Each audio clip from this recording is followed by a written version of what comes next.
Okay, so Assalamu alaikum. Well, I just got free with my final year exams, so I thought I should make videos of the remaining topics of pediatrics. So here I am.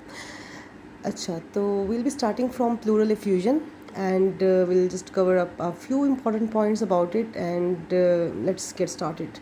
So pleural effusion is basically the collection of fluid in the pleural cavity, and if it is unilateral, it will present with the stony dull percussion note. It is the characteristic of it on examination, and there will be decreased or absent breath sounds on the affected side, and there will also be there can be signs of tuberculosis or pneumonia along with pleural effusion, because there are many causes of pleural effusion. One of them is TB and pneumonia. So how will we investigate a case of pleural effusion? What we can do is we can order a chest x-ray, we can order a CT scan, ultrasound of chest because there's fluid. We can aspirate the pleural fluid and we can send it for biochemistry, microbiology and cytology, and we can also take a biopsy of the pleural cavity.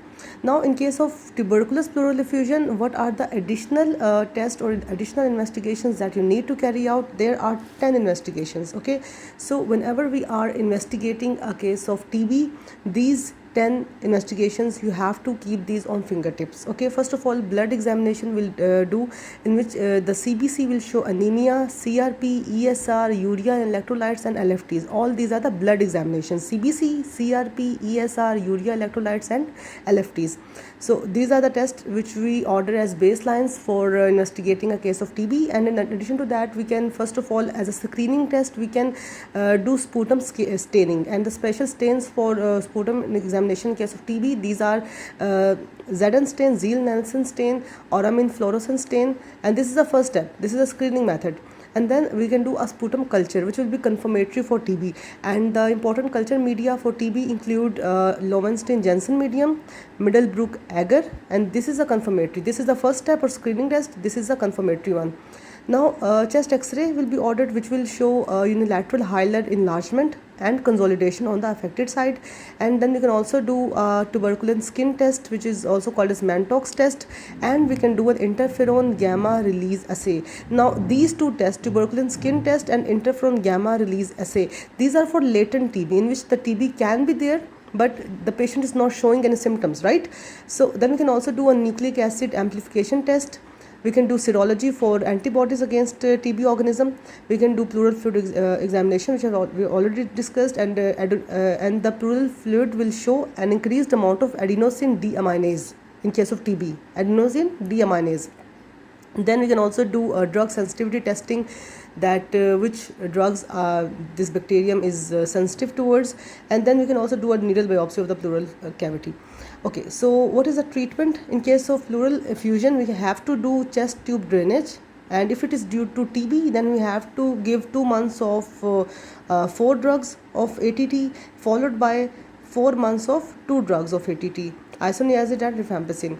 So combined it will be a 6 months of treatment. And if someone asks what are the differences, what are the different types of pleural effusion, so there are 2 important types: the transudative type and the exudative type. Now what are the differences between the two? Okay, so the most important difference is the amount of protein in the pleural fluid. So if the ratio of the pleural fluid protein to the serum protein, if the ratio is less than 0.5, then it is transudative type, and if the ratio is more than 0.5, it is exudative type. Okay, and also this is called as the Light's criteria as well, this ratio. And then we take the pleural fluid content of LDH, and we take the ratio with the serum LDH, and if the ratio is less than 0.6, it is transudative.